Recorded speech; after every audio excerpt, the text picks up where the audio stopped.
Hello friends, home cook মঞ্জুতে আপনাদের সবাইকে অনেক অনেক স্বাগত। আজ আমার রেসিপিতে থাকছে কাঁচা পেঁপে। আজ আমি বানাবো মুগ ডাল দিয়ে কাঁচা পেঁপে ঘন্ট। এই রেসিপিটি একদমই নিরামিষ পদ্ধতিতে হয়, তো আপনারা ভাত, রুটি, লুচি, পরোটা সব কিছুর সাথেই খুব ভালোভাবে যায় কিন্তু এই রেসিপিটি। তো এই রেসিপিটি বানানোর জন্য প্রথমেই আমি শুকনো কড়াইতে কিছুটা মুগ ডাল দিয়েছি। এক মুঠো মতো মুগ ডাল দিয়েছি, খুব বেশি প্রয়োজন হবে না, তো এক মুঠো দিলেই হবে। তো সেই মুগ ডালটাকে আমি একটু লালচে করে ভালো করে ভেজে নিচ্ছি। সুন্দর একদম যে খুব লালচে তা নয়, সুন্দর একটা গন্ধ আসা পর্যন্তই মুগ ডালটা ভাজলেই হবে। তো মুগ ডালটা আমার ভাজা হয়ে গেছে। এখন আমি মুগ ডালটাকে তুলে রেখেছি, তুলে ধুয়ে জল ছাড়াতে দিয়েছি। এখন শুকনো কড়াইতে আমি তেল দিয়েছি, সরষের তেল গরম করতে দিয়েছি। তেলটা যখন ভালো মতোভাবে গরম হয়ে যাবে, এই তেলের ওপর আমি দেব আলু, টুকরো করে কেটে রেখেছি আলু। এই আলুগুলো দিয়েছি আর তার সাথেই আমি দেব পেঁপে। আমি আলু আর পেঁপের সাইজ প্রায় একই রকমভাবে কেটে নিয়েছি।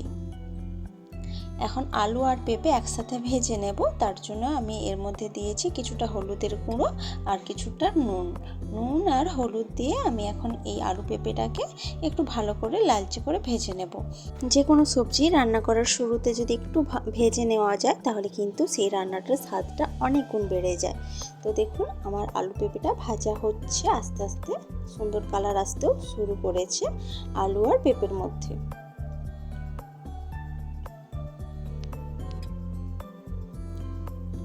তো আলু পেঁপেটা লালচে লালচে হয়ে গেছে, এখন আমি তুলে রাখছি।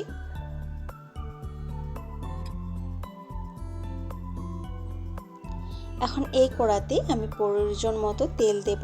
খুব বেশি তেল দিয়ে রান্না করব না আমি পেঁপের সবজিটা। তো পরিমাণ মতো তেল দিয়েছি, তার সাথে তেলের ওপর দিয়েছি একটা শুকনো লঙ্কা আর একটা তেজপাতা আর কিছুটা গোটা জিরে। এখানে যদি আপনারা চান একটু গোটা গরম মশলাও দিতে পারেন। তো এই ফোড়নটা ভালোভাবে ভেজে নেওয়ার পর এখন আমি এই তেলের ওপর দিচ্ছি 1 চামচ মতো আদা বাটা আর কিছুটা হলুদের গুঁড়ো। আদা বাটাটা তেলের ওপর দিলে খুব তাড়াতাড়ি তেলটা ছিটিয়ে আসে, সেই জন্য সাথে সাথে যদি একটু হলুদের গুঁড়ো দেওয়া হয় তাহলে কিন্তু তেলটা আর ছিটিয়ে আসবে না। সেই জন্য হলুদ গুঁড়োটা দিয়ে এখন আদা বাটাটাকে আমি ভেজে নিচ্ছি। কিছুক্ষণ এইভাবে ভেজে নেওয়ার পর এখন আমি এর মধ্যে দেব লঙ্কা গুঁড়ো আর তার সাথে দেব জিরের গুঁড়ো। লঙ্কা গুঁড়ো আর জিরের গুঁড়োটাকেও এর সাথে একটু ভেজে নেব। যেহেতু শুকনো মশলা দিলাম, তো খুব বেশিক্ষণ ভাজার প্রয়োজন হবে না। এখন আমি দিয়ে দেব একটা বড় সাইজের টমেটো, আমি পেস্ট করে রেখেছি মিক্সিতে, সেই টমেটো পেস্টটা আমি দিয়ে দিলাম। এখন সব মশলাগুলোর সাথে সব কিছু একসাথে মিশিয়ে আমি এই মশলাটাকে ভালো করে কষিয়ে নেব। গ্যাসের আঁচটা মিডিয়ামে রেখে একটু টাইম নিয়ে মশলাটাকে কষাতে হবে।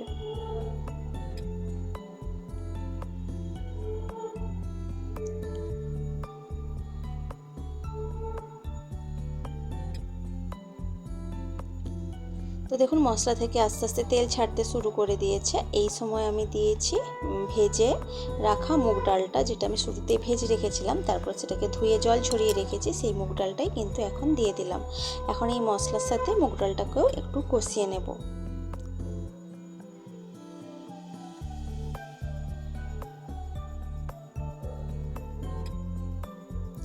তো মুগ ডালটাকেও কিছুক্ষণ কষিয়ে নিলাম। এখন আমি ভেজে রাখা আলু আর পেঁপেটা, যেটা আমি নুন হলুদ দিয়ে ভেজে রেখেছিলাম, ওটাই দিয়ে দিলাম।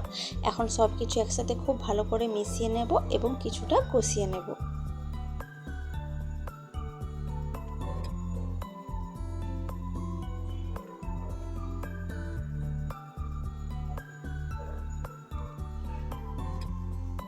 কিছুক্ষণ এইভাবে কষিয়ে নেওয়ার পর এখন আমি এর মধ্যে দিয়ে দেব জল, কারণ আলু পেঁপেটা সেদ্ধ হতে লাগবে আর মুগ ডালটাও সেদ্ধ হবে, তো সেই বুঝে জলটা ব্যবহার করতে হবে। এই রান্নাটা যেহেতু একটু মাখো মাখো হবে, সেই জন্য ঝোল থাকবে না, তো সেই বুঝেই কিন্তু জলটা দিতে হবে। তো আমি জল দিয়ে দিলাম। এখন আমি এর মধ্যে দেব নুন। আমি আলু পেঁপেটা ভাজার সময়ও কিছুটা নুন দিয়েছিলাম, তো স্বাদ মতো নুন আবারও কিছুটা অ্যাড করলাম। এখন যখন ঝোলটা ফুটে উঠেছে তখন আমি এর মধ্যে দিয়ে দিলাম দুটো কাঁচা লঙ্কা। কাঁচা লঙ্কার গন্ধটা ভীষণই ভালো লাগবে। তো সব কিছু একটু নাড়াচাড়া করে মিশিয়ে দিলাম। এখন এটাকে ঢাকা দিয়ে দেব সব কিছু খুব ভালোভাবে সেদ্ধ হওয়ার জন্য। তো ঢাকা দিয়ে প্রায় 5 থেকে 6 মিনিট রেখেছিলাম মিডিয়াম আঁচে, গ্যাসের আঁচ মিডিয়াম করেই কিন্তু রেখেছিলাম। তো দেখুন 5 থেকে 6 মিনিট পর ঢাকা খুলে দিয়েছি এবং জলটা কিন্তু অনেকটাই শুকনো হয়ে গেছে। আর দেখে বোঝাই যাচ্ছে যে মুগ ডালটাও সেদ্ধ হয়ে গেছে। আর মুগ ডালটা এইরকমই রাখতে হবে, সেদ্ধ হবে কিন্তু গলে যাবে না, সেটা কিন্তু খেয়াল রাখতে হবে, গলে গেলে খেতে ভালো লাগবে না। তো এখন দিলাম স্বাদ মতো চিনি, যেহেতু এটা একটা নিরামিষ রেসিপি একটু চিনি দিলে খেতে অনেক বেশি ভালো লাগবে। তার সাথে দিলাম কিছুটা গরম মশলার গুঁড়ো এবং এখন চিনি আর গরম মশলাটা সব কিছুর সাথে খুব ভালোভাবে মিশিয়ে দিচ্ছি।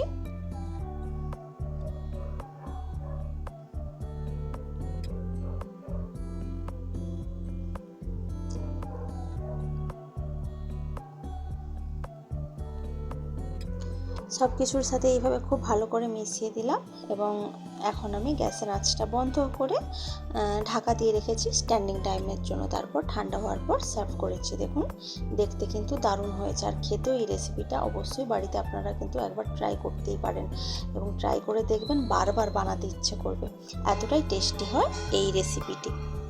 তো আপনাদের রেসিপিটি কেমন লেগেছে সেটা কিন্তু অবশ্যই কমেন্ট করে জানাবেন। ভালো লাগলে লাইক কমেন্ট শেয়ার করবেন এবং প্লিজ আমার চ্যানেলটি সাবস্ক্রাইব করে আমার পাশে থাকবেন। তো আজকের ভিডিওটা এ পর্যন্তই থাক, দেখা হচ্ছে অন্য কোনো দিন অন্য কোনো ভিডিওতে অন্য কোনো রেসিপির সাথে। তো আজকের মতো টাটা, বাই বাই।